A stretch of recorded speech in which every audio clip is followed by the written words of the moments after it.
फुलेरे का दर्शन करें। फुलेरा किस तरह से बनाया जाता है, इसी पत्ती लगाना चाहिए, कैसा फूल? हमको ये प्रश्न कल यहाँ से जाने के बाद आ चुका था सीहोर के ऑफिस में, और उसके बाद हमने पंडितों को कहा था कि ये फुलेरा तैयार कर रखे और उस फुलेरे का दर्शन सभी को लाइव कराएं, जिससे घर पर या मंदिर में आप शिव जी की जब आराधना करें तो उसके ऊपर फुलेरा बंधा होना चाहिए।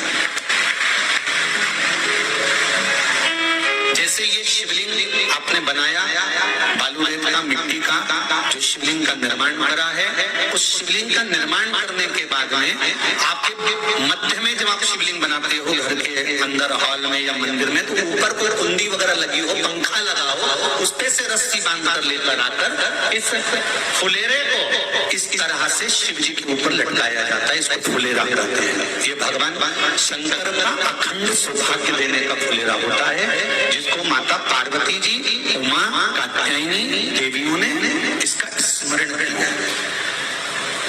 एक गोल होता है,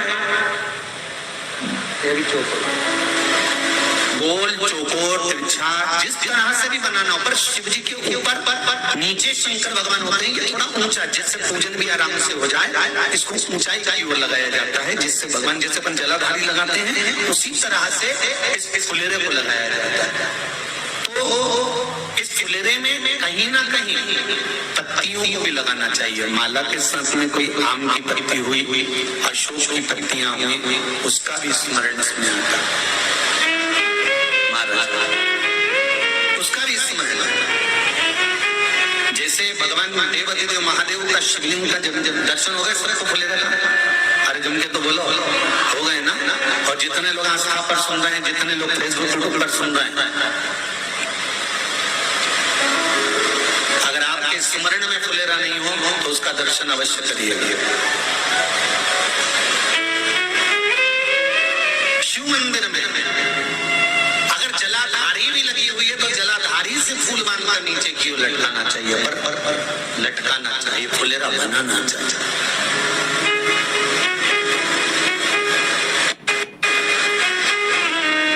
सात फल है फुलेरा, कितने फल है? सात। ध्यान दीजिएगा। पहला, फुलेरा जो नारी व्रत करती आती है और व्रत कर्म उसका चलता रहता है, उस व्रत कर्म के अंतर्गत मान लो किसी कारणवश बीमारी में, कोई कमी के अंतर्गत, कोई सूतक श्रावण के अंतर्गत अगर नारी पूजन नहीं कर पाती है, पूजन नहीं कर पाता और उसने केवल फुलेरे का दर्शन ही कर लिया, अपने पलंग पर पड़ी पड़ी हुई फुलेरे का दर्शन कर लिया है, तो नारी को हरतालिका तीज के व्रत का फल प्राप्त हो जाता है। 7 फल हैं भगवान शंकर के हरतालिका तीज के फुलेरे का। पहला फल व्रत का मूल। दूसरा,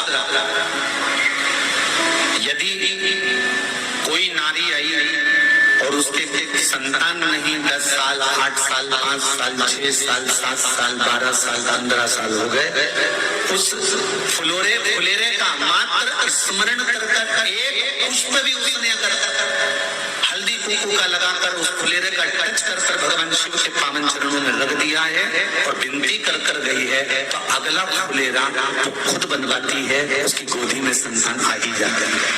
अगला फुलेरा वो खुद बनवाएगी, के जाएगी, जीजी अगली बार फुलेरा मेरी तरफ से बनवा देना, मंदिर में फुलेरा मेरी तरफ से लगवाना, अगली बार जब तुम पूजन करो तो फुलेरा मेरी तरफ से बनवाना। ये फुलेरे का महत्व।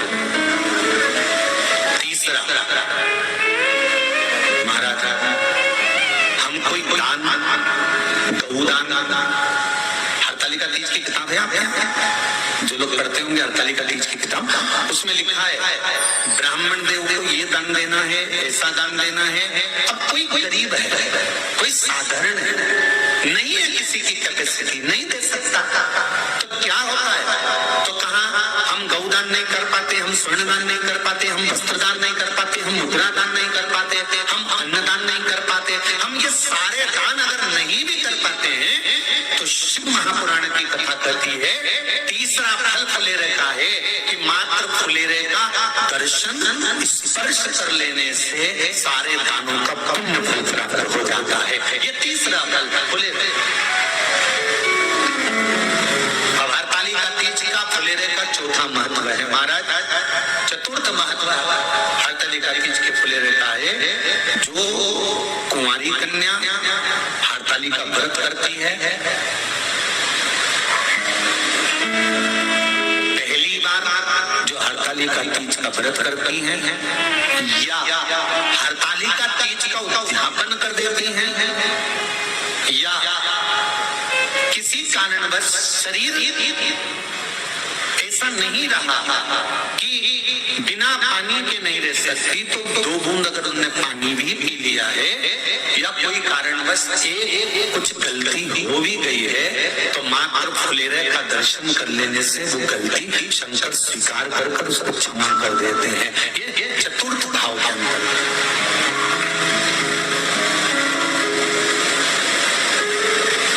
फुलेरे का अगला वर्णन करा गया है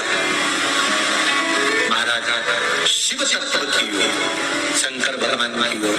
हम ना काशी जा सकते हैं, हम ना सोमनाथ जा सकते हैं, हम ना किसी स्थान पर जाकर एकांत में भगवान शंकर का स्मरण कर सकते हैं। मान लो हमें एकांत में बैठकर शिव की भक्ति करना है, किसी मंदिर में किसी देवालय में जाकर भक्ति करना है, तो फुलेरे का मात्र दर्शन करने से, पूजन स्मरण करने से उस भक्ति का फल भी हमारे खाते में आ जाता है। और फिर अगला आखिरी का जो वर्णन किया गया है वो कहा गया कि पार्वती मैया गुफा में जाकर भगवान का भजन करती थी, शिव का स्मरण करती थी, और फिर अपनी सहेलियों के साथ बैठकर शंकर का स्मरण करा, जिसका फल पार्वती को मिला। तो कहा हम ना किसी गुफा में प्रवेश कर सकते हैं, ना हम किसी गुफा में या जंगल में जा सकते हैं। इस फुलेरे के नीचे शंकर भगवान की जब अर्चना करते हैं, आराधना करते हैं, हरतालिका तीज के दिन फुलेरे के नीचे हम भगवान शिव की पूजन करते हैं, तो हमारा वन में किया गया भजन का फल ही हमको प्राप्त हो जाता है। ऐसे फुलेरे का हरतालिका तीज का पूजन व्रत कुंवारी कन्या कर सकती है, शादी होने के बाद भी नारी कर सकती है। अंतिम अवस्था तक प्राण छूटे तब तक हरतालिका तीज का व्रत नहीं छोड़ना चाहिए। एक व्रत हमेशा याद रखो, एक एकादशी और एक हरतालिका। हाँ, इतना जरूर है, ज्यादा शरीर बेकार हो गया, बुढ़ापा आ गया, शरीर नहीं साथ दे रहा, तो कुछ फल खा लो, कुछ चाय, दूध, जूस आप लेकर कर लो। इतना भी नहीं बने, शरीर बहुत ही बेकार हो गया, तो आप एक समय फल का फलहार धारण कर लो, ठीक है। पर हरतालिका व्रत करने वाली माताएं भले उद्यापन कर दे, तो उस व्रत को थोड़ा हल्का कर लो। उद्यापन करा मतलब तुमने व्रत को हल्का कर लिया, थोड़ा हल्का कर सकते। हरतालिका तीज का जो व्रत का उद्यापन करते हैं उसमें 5 चीज रखते हैं ना, 5 कपड़े स्त्री के, 5 कपड़े पुरुष के, 5 तरह का अनाज, 5 तरह का फलहार, 5 तरह का फल। तो 5 तरह का जो फल रखाता है हरतालिका तीज के उद्यापन में, दुनिया के लोग उस 5 तरह के फल को केला गिन ले, पपीता गिन ले, मौसम्बी गिन ले, और अनार गिन ले, संतरा गिन ले, सब कुछ गिन लेते हैं, पर उस 5 तरह के फल में धतूरे को नहीं गिनते। पर शिव कथा में वर्णन आता है, हरतालिका तीज के उद्यापन में लिखा हुआ है, सबसे पहले 5 फल अगर गिनना है तो उसमें पहले धतूरे को गिनो, क्योंकि शंकर को वो प्रिय होता है, शंकर उसको स्वीकार कर लेता है। और धतूरा शंकर भगवान को क्यों चढ़ाया जाता है उसका प्रसंग आपको पहले भी कहा, आज फिर कहते हैं। धतूरा जब हम भगवान शंकर को समर्पित करते हैं तो हमारा कोई कार्य अटक रहा होता है, जिस कार्य को बार बार एग्जाम में बैठ रहे हो, बार बार परेशान हो रहा है, बार बार इंटरव्यू देने जा रहे हो, नहीं हो रहा, एक बार धतूरे को हृदय से, भगवान को प्रेम से, करुणा सागर मेरे शंकर को दिल से एक बार वो धतूरा भगवान से विनती कर उसको चढ़ाओ तो शरीर, भगवान तुम्हारा कार्य सफल कर देगा। पर दिल से चढ़ा लगाना। हरतालिका तीज की पूजन करने वाले को चाहिए कि बालू का, मिट्टी का शिवलिंग बनाना चाहिए।